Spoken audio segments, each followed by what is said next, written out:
Que declaração maravilhosa, não foi essa? Como essa música termina, como esse cântico é concluído. Não há mais culpa, o medo atroz. Esse é o poder de Cristo em mim. Por toda a minha vida aqui, Ele será meu guia, enfim. Nenhum poder do inferno irá das suas mãos me afastar, até voltar ou me chamar. Em Cristo eu vou permanecer. Aleluia. Até voltar ou me chamar. Em Cristo nós vamos permanecer. Amém. Eu quero convidar você a abrir a palavra de Deus no livro dos Salmos. E nós vamos a um salmo que é pequeno, curto. Este salmo, ele abre os cânticos de romagem. Salmo de número 120.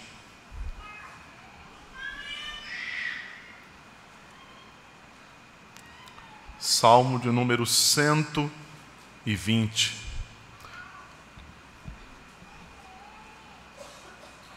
Os salmos de romagem é um conjunto de salmos que os judeus, os israelitas, cantavam anualmente quando eles iam, às vezes por 3 vezes, ao templo, 3 vezes no ano. Quando não possível, pelo menos uma, na grande festa da Páscoa. E este conjunto de salmos, chamado de salmos de romagem, ou salmos dos degraus, eles eram entoados ao longo da peregrinação do israelita até Jerusalém, até o templo. Salmo de número 120. Nós falaremos nesta noite sobre oração em tempo de angústia.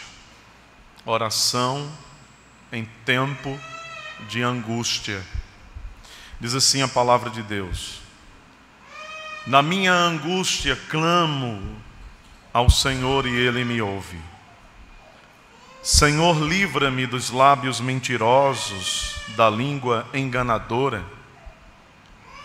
Que te será dado ou que te será acrescentado, ó língua enganadora? Setas agudas do valente e brasas vivas de zimbro. Ai de mim, que peregrino em Meseque, habito nas tendas de Quedar. Já há tempo demais que habito com os que odeiam a paz.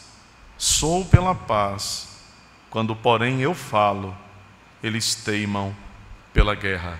Amém. Amados irmãos, tem sido muito comum nos nossos dias, tem sido muito comum hoje ouvirmos falar sobre cancelamento de pessoas, o cancelamento de empresas, o cancelamento de marcas, uma febre, uma campanha de cancelamento nas redes sociais, na internet. E às vezes este cancelamento, com muita força, ele tem acontecido como uma reação pelo menos de parte da sociedade, a alguma coisa que parece ferir os sentimentos das pessoas ou violar algum valor, algum princípio que as pessoas acreditam que não devem ser violados. Então, este cancelamento é uma forma que muitos têm encontrado de protestar contra o abuso e a violação daquilo que elas acreditam ser bom, certo, legítimo, justo, algum tipo de valor inegociável. Outras vezes, pessoas têm se engajado mais individualmente numa verdadeira campanha de cancelamento de outras pessoas. E às vezes esse cancelamento de pessoas, ele é motivado por intenções que não são justas, que não são boas, verdadeiramente intenções injustas, ruins, negativas, recheadas de maldade, de perversidade, repletas de falsidade, de mentiras. São verdadeiros lábios mentirosos, mentindo a fim de que publicamente se possa arrasar, deitar por terra a reputação, o nome de pessoas. Este é um dos salmos que compõem, como há pouco eu fiz referência, os salmos de romagem. Eles não são escritos por um único salmista. Alguns destes salmos têm no seu título o autor, o compositor sagrado, Davi ou Salomão. E alguns outros salmos, como é o caso do Salmo 120, não aparece o nome do compositor, do escritor, do autor do salmo. Contudo, meus irmãos, quando nós lemos o Salmo 120 e nós nos detemos um pouco na estrutura desse salmo, como ele é estruturado, como ele é composto, nos parece muito difícil, pela experiência vivida do salmista, não pensarmos exatamente na pessoa e na figura do rei Davi.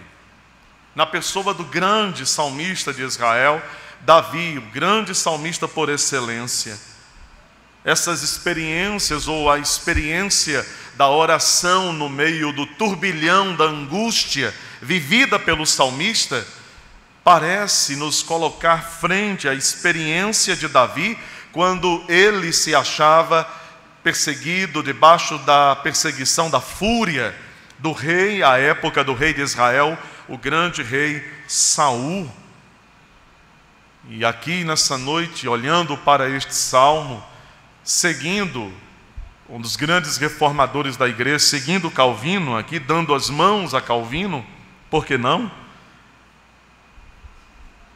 Nós consideraremos que aquele que foi o homem segundo o coração de Deus é o autor do Salmo 120. Nós olharemos para o Salmo 120, pensando exatamente em Davi como compositor deste cântico, desta oração em meio à angústia. A oração em tempo de angústia é o que está aqui. Portanto, assim Davi expressa como ele se sente em meio a uma verdadeira campanha intensa, deflagrada, violentamente, uma campanha de cancelamento de seu nome, de sua reputação, de sua história. Uma campanha que, mais do que manchar a sua honra, mais do que riscar o seu nome publicamente, uma campanha que estava comprometida em apagar-lhe a vida, em matá-lo. Uma grande campanha promovida por gente que queria a todo custo vê-lo completamente arruinado. E diante desta declaração, diante desse quadro que pinta para nós o contexto do Salmo 120, pensando em Davi, não me parece difícil demais nós imaginarmos porque este homem está com o coração tão angustiado, porque a sua alma está tão angustiada, aflita, comovida, perturbada dentro de si mesmo. Pois quem, vendo-se assim como Davi, achando-se assim, no meio envolvido e atingido por tantas mentiras, tantos falsos testemunhos, que não tenha a sua alma abalada, sacudida dentro de si. Portanto, olhando para o Salmo 120, Davi começa este salmo, e seria muito proveitoso, portanto, que você deixasse a palavra de Deus aberta e pudesse comigo olhar para as Escrituras. quando nós olhamos como o Salmo ele é principiado, como ele começa. Davi, amados irmãos, ele começa o Salmo 120 fazendo 3 importantes declarações. A primeira, e elas estão todas alocadas no versículo 1. A primeira destas declarações importantes que Davi faz, ele diz: na minha angústia. A segunda, ele diz: eu clamo ao Senhor. E a terceira, ele me ouve. Na minha angústia, eu clamo ao Senhor. E o Senhor, ele me escuta. E estas 3 declarações, elas formam o primeiro versículo, que é como o exórdio, a introdução, a abertura, a apresentação daquilo que todo o Salmo, por menor que ele seja, daquilo que ele trata. Estas 3 declarações do salmista, queridos, nos ensinam que mesmo os servos de Deus, mesmo aqueles que amam ao Senhor, mesmo aqueles que servem ao Senhor, eles experimentam angústias nesta vida. Que todos estes servos de Deus, que passam, que experimentam angústias, eles têm um Senhor em comum a quem eles devem clamar em suas aflições. E este salmo, ao principiar, ele nos lembra nessas declarações de Davi, não apenas que os que servem a Deus passam por apertos e angústias, não apenas que eles têm um Senhor a quem eles podem clamar, mas que verdadeiramente os ouvidos deste Deus estão abertos ao clamor do seu povo, ao clamor dos seus filhos, à aflição dos que estão em aperto, em apuros. Como é reconfortante a alma saber destas coisas. A constatação de que eu e você somos submetidos em alguma medida, em algum momento, em algum trecho, em algum traçado da nossa história, submetidos a passarmos por aflições, por angústias, experimentarmos, bebermos do cálice da angústia. Mas como é reconfortante, meus irmãos, saber que nos céus nós temos um Deus que vela por nós, que ouve o nosso clamor, os seus ouvidos estão abertos a nós. Então Davi, ele diz: na minha angústia, na minha aflição, no meu sofrimento, no meu dissabor, no aperto da minha alma, quando me vi pressionado, como que esmagado, preso. Essa é uma declaração, irmãos, que coloca no chão, por terra, o ensino tão equivocado, a crença tão antibíblica daqueles que dizem que os filhos de Deus não passam por privação, que aqueles que amam a Deus e que servem a Deus serão sempre prósperos, serão sempre saudáveis, e que eles se verão sempre livres de aflições e angústias. Aqueles que defendem esse tipo de crença, que ensinam uma suposta teologia, evangelho da prosperidade, do triunfalismo, certamente eles nunca leram a história de um homem chamado Jó. Homem justo, fiel, temente ao Senhor, e que de repente se viu como que engolido por um mar de aflições, de angústias, quase sucumbindo a sua alma e também tirando-lhe a vida. Certamente esta crendice tão espúria, tão paralela à verdade das Escrituras Sagradas, não encontra nenhum amparo quando, por exemplo, nós lemos o Salmo 120. E por que não?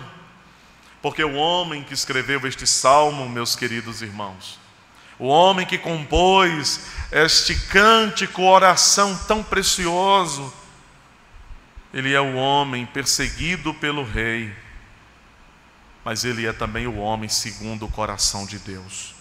É um servo do Deus Altíssimo, alguém profundamente comprometido com Deus, alguém profundamente comprometido em fazer a vontade do Senhor. Mas isso não o livrou de ver-se mergulhado no mar de angústias. Os filhos de Deus sofrem nesse mundo. Os filhos de Deus padecem nesse mundo. Os filhos de Deus, a quem o Senhor ama, choram nesse mundo, gemem enquanto por aqui peregrinam. O apóstolo Paulo, escrevendo uma das suas mais preciosas cartas do Novo Testamento, a mais teológica carta de todas as 13 escrita pelo apóstolo de Cristo, a carta aos Romanos. Que compêndio poderoso de teologia e de ortodoxia, de ortopraxia. Paulo ali no capítulo 8, no versículo 18, ele diz a todos nós, meus irmãos, porque para mim tenho por certo que os sofrimentos deste tempo presente não se podem comparar com a glória que há de ser revelada em nós.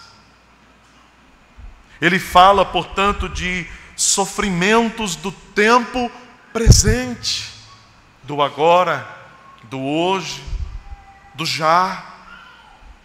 Sofrimentos que o povo de Deus, que os filhos de Deus, que eu e que você pode experimentar, como Davi o experimentou. E Paulo, ao escrever o que escreveu, ele fala, meus irmãos, como quem está dizendo que é próprio, que é típico do cristão passar por muitas aflições nesta vida.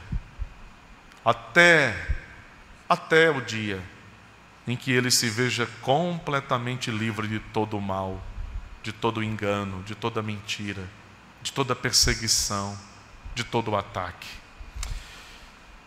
Davi, ele diz: eu clamo ao Senhor.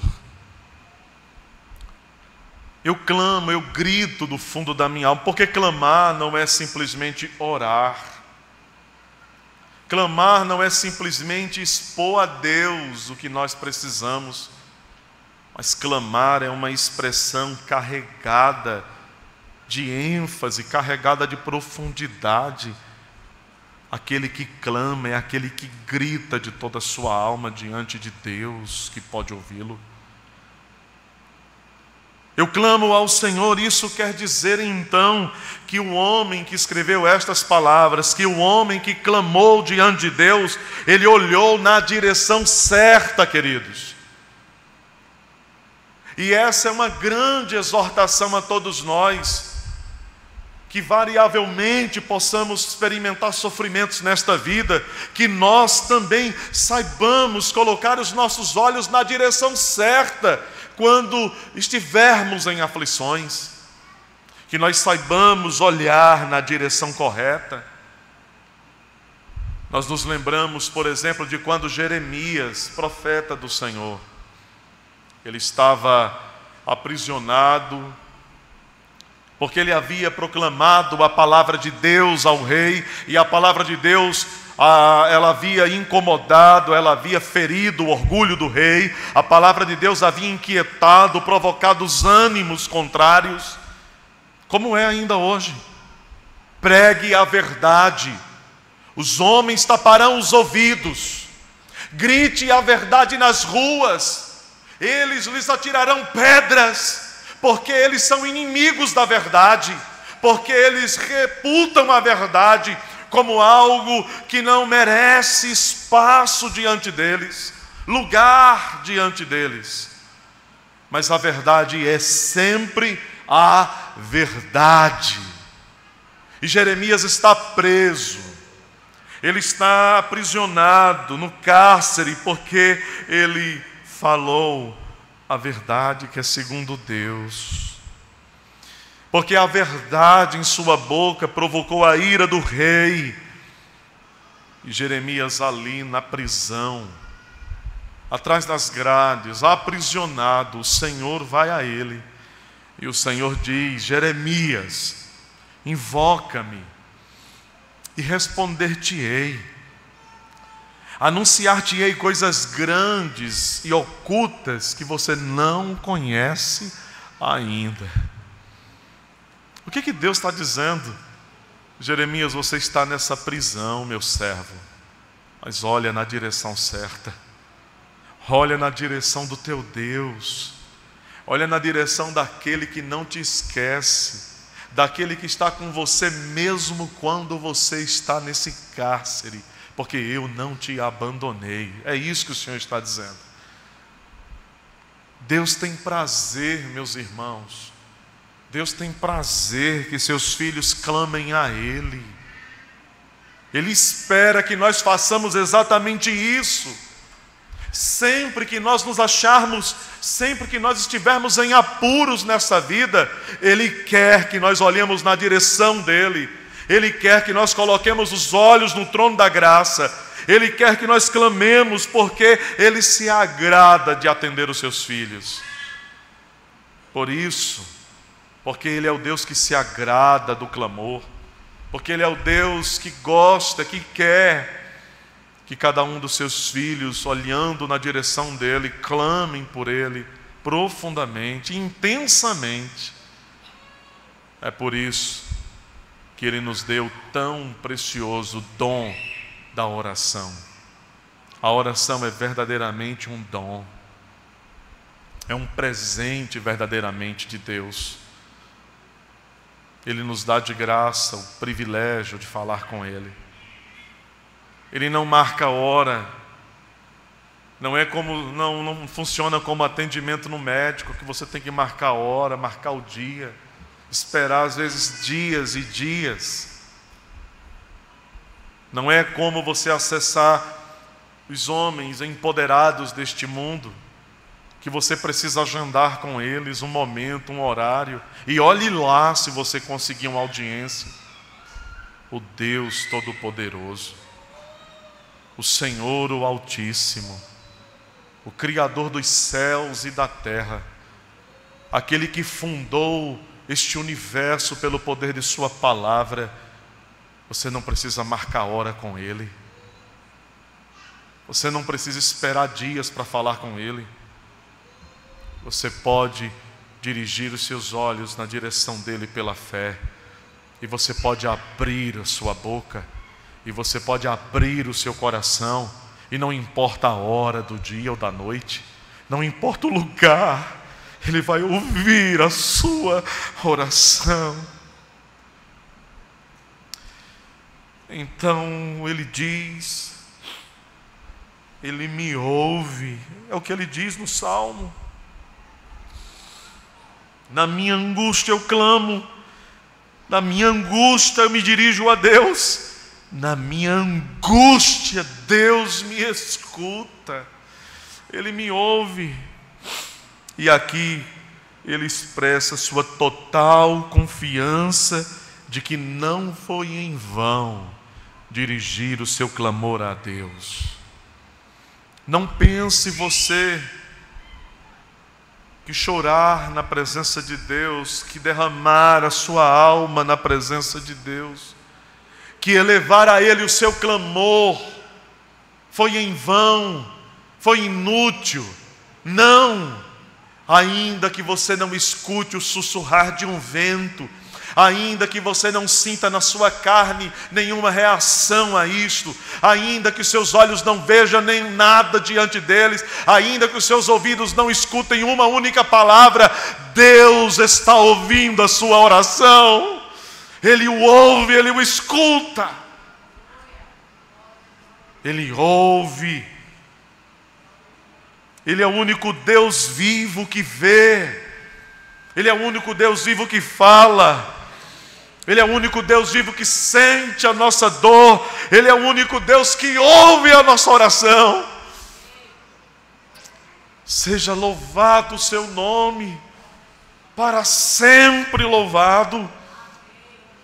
Ah, meus irmãos, a abertura deste salmo sugere que não havia como Davi se defender daqueles que o perseguiam.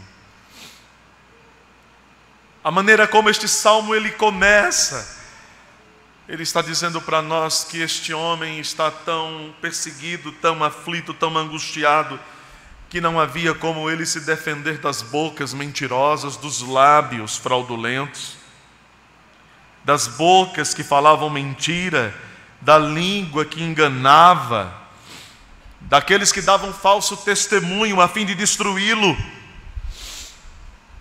daqueles que com a boca bajulavam a ele, estavam próximos às vezes, quem sabe, mas falando bajulações. E Davi, achando-se neste estado de coisas, ele se vê desprovido, meus irmãos, de qualquer recurso que lhe pudesse ser útil, de maneira que ele pudesse se livrar dos ataques daqueles que o cercavam, que o perseguiam. E esta é a razão, o fundamento de sua angústia. E é por isto que ele clama.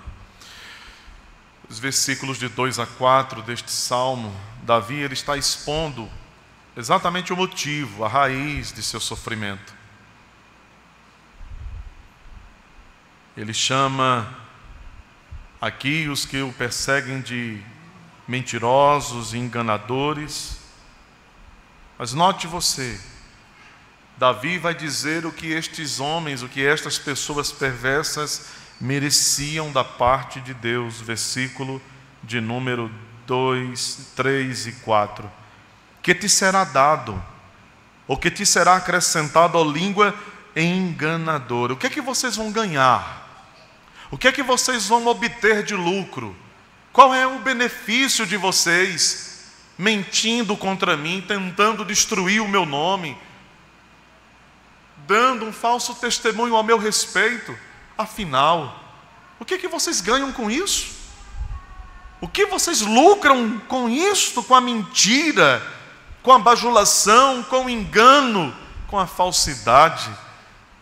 E se você notar o versículo 4, é exatamente o que Davi está dizendo que Deus fará àqueles que o perseguem, que assaltam o seu coração e que roubam dele o sossego de sua alma.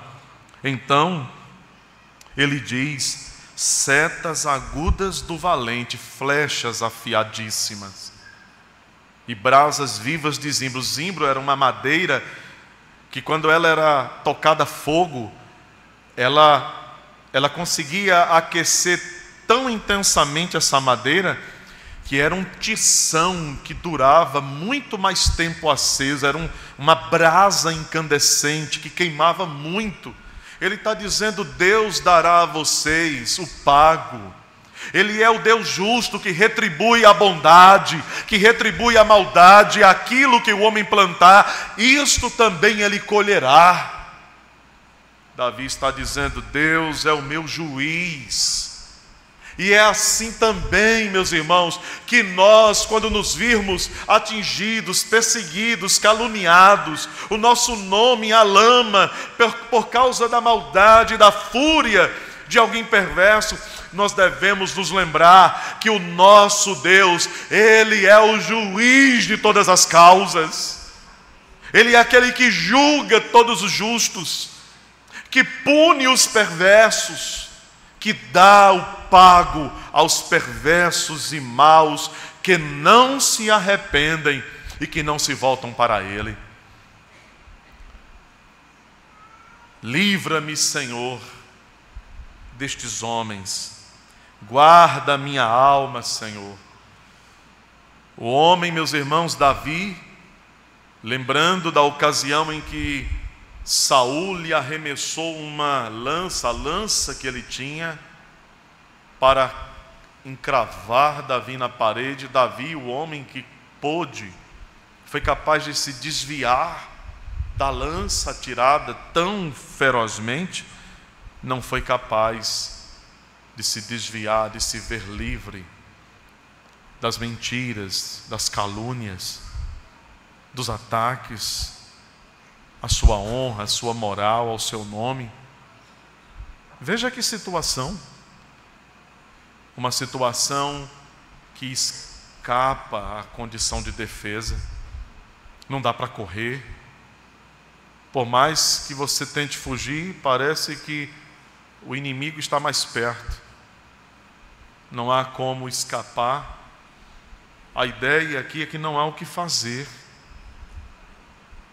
Ele está encurralado, ele está pressionado, apertado.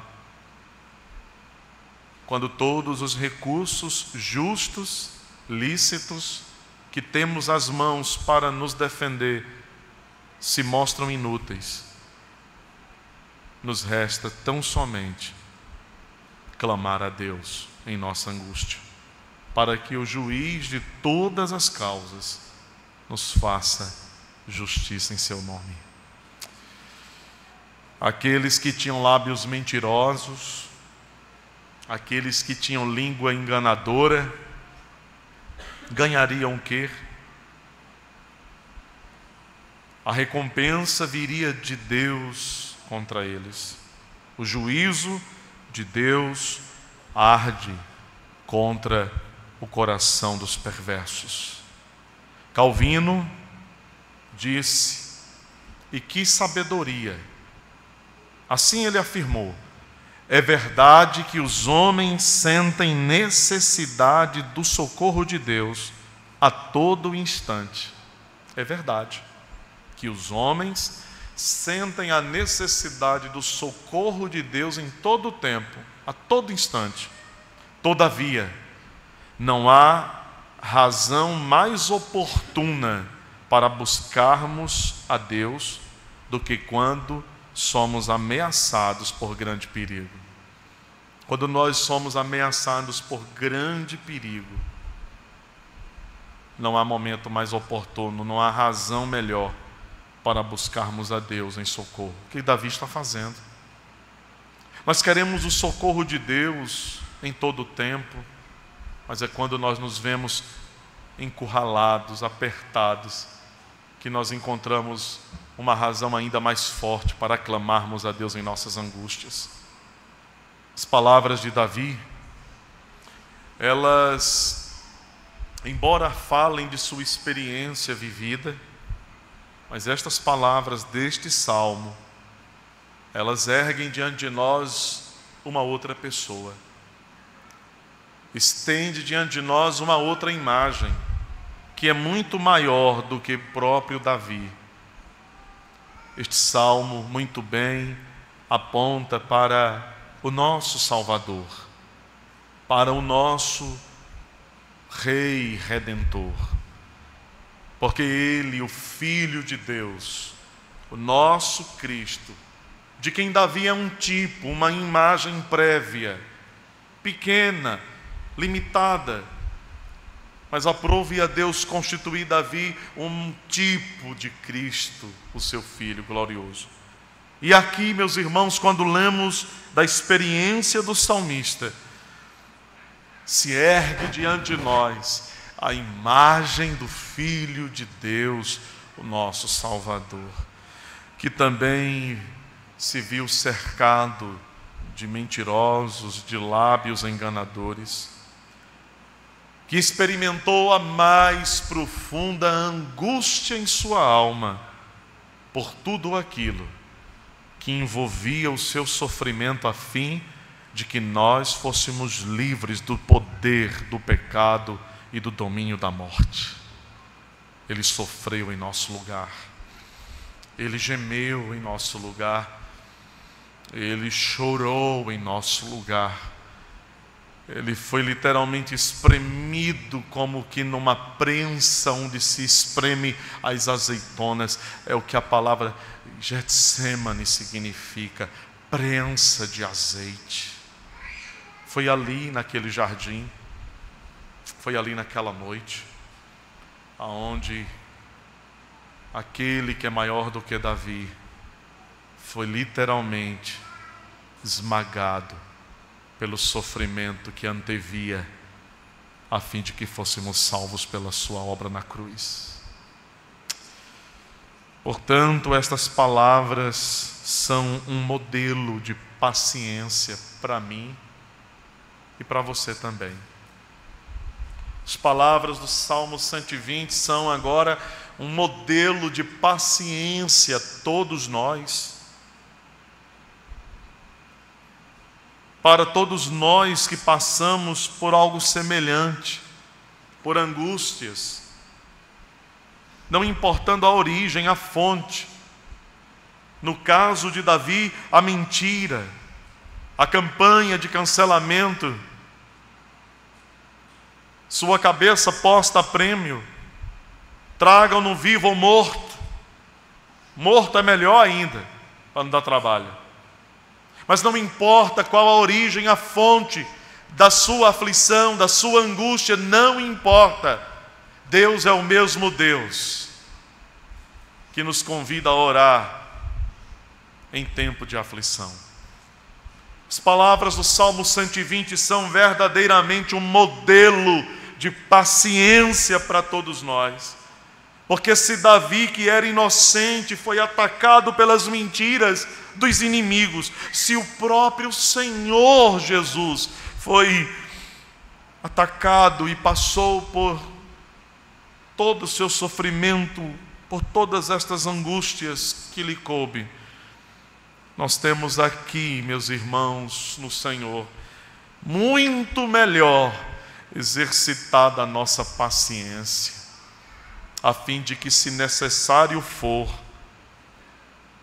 passando pelo vale das angústias, nós também possamos dizer como Davi: na minha angústia eu clamei ao Senhor e Ele me ouviu.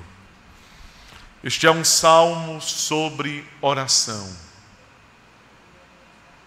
Quando os olhos se fecham e os lábios se abrem diante do Senhor, é o recurso pelo qual nós falamos com o Senhor, sem necessidade de ver, mas com confiança.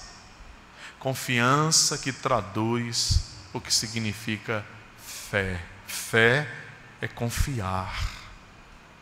Ter fé nele é depositar nossa confiança nele. Sermos salvos por meio da fé significa que a nossa salvação se traduz em confiar naquele que é o nosso Redentor, Jesus Cristo, Senhor. Confiança de que sempre o nosso Deus escuta quando nós oramos. Davi, no verso 5, ele põe uma forte ênfase em tudo que ele vem falando. Ele ilustra. Veja como ele ilustra o seu estado. Ai de mim! Ai de mim! Ele tem dó de si mesmo, não é falsa piedade. Mas ele diz: ai de mim, que peregrino em Meseque, que habito nas tendas de Quedar. E essa linguagem que o salmista está usando, habitar em Meseque, peregrinar em Quedar, ou ter tendas em Quedar, habitar em Meseque, isso aqui, meus irmãos, é a maneira como Davi está dizendo: olha, porque Meseque e Quedar eram localidades em extremos opostos. Davi nunca esteve em Meseque e Quedar nesse período. Ele está dizendo: olha, ai de mim que peregrino em Meseque, ai de mim que habito nas tendas de Quedar. Ele usa essa linguagem para mostrar como ele, mesmo estando no território de Israel, mesmo estando entre os seus irmãos israelitas, mesmo estando no meio do seu povo, no seu país, era como se ele estivesse vivendo, peregrinando em terra de pagãos, de idólatras, de homens vis, perversos, injuriosos e maus, homens que não temem. Já pensou? Olha como isso é sério.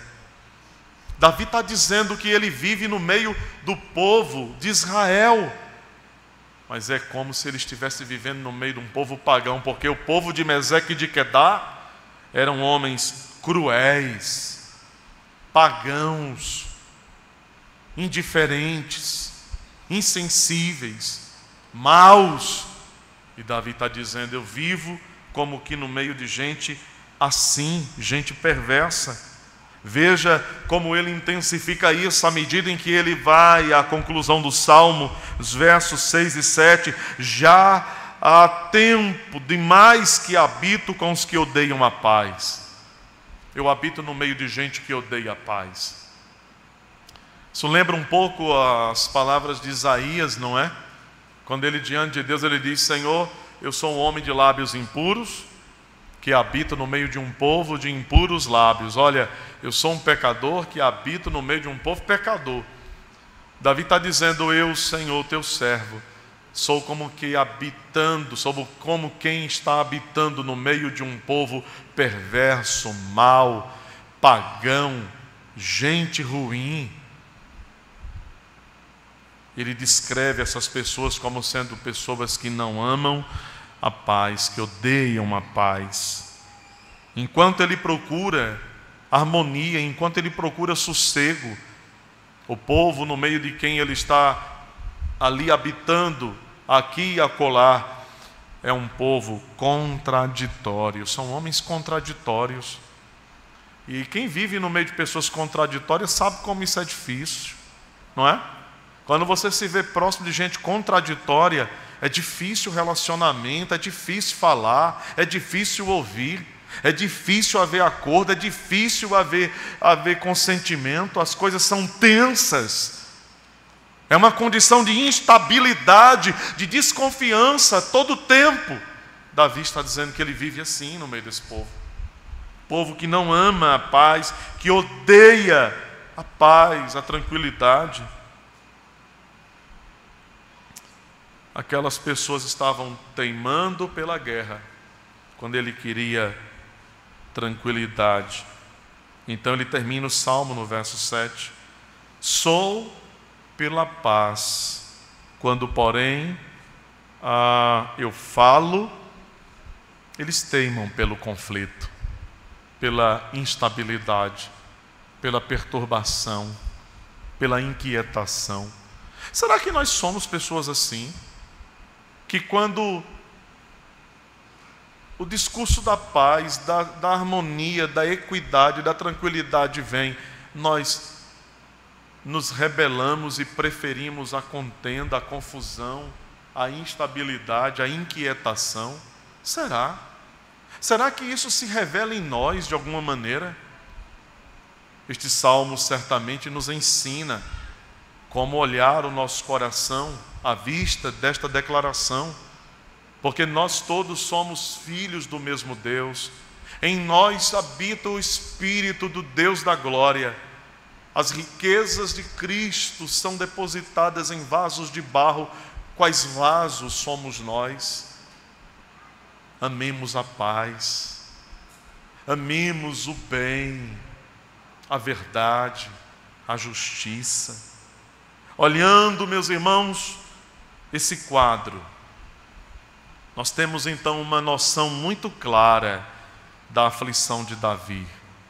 E isso demonstra, sem sombra de dúvida, porque ele não apenas ora, mas porque ele clama.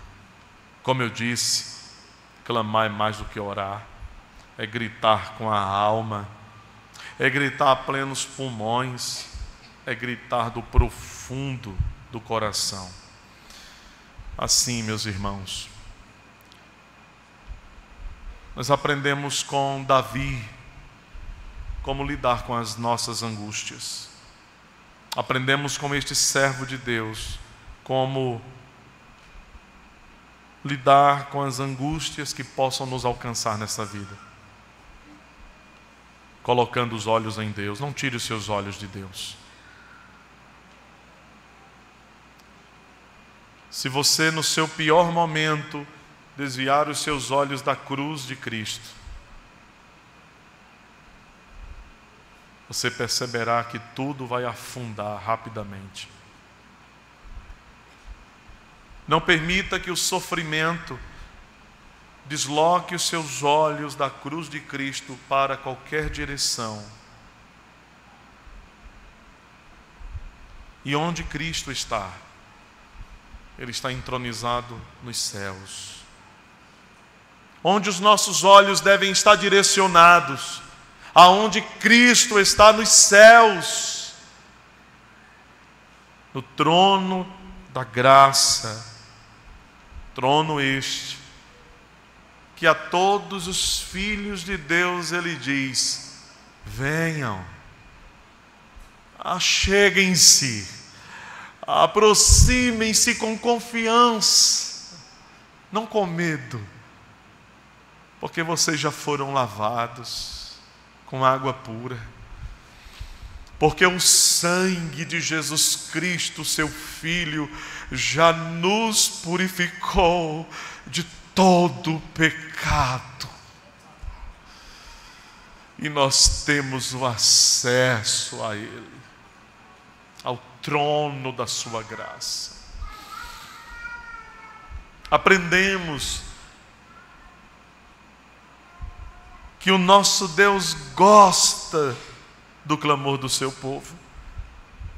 Aprendemos neste salmo, nesta noite, que Ele é o nosso socorro bem presente em nossas tribulações. Ao olharmos para o Salmo 120, que possamos ver o próprio Senhor em suas angústias,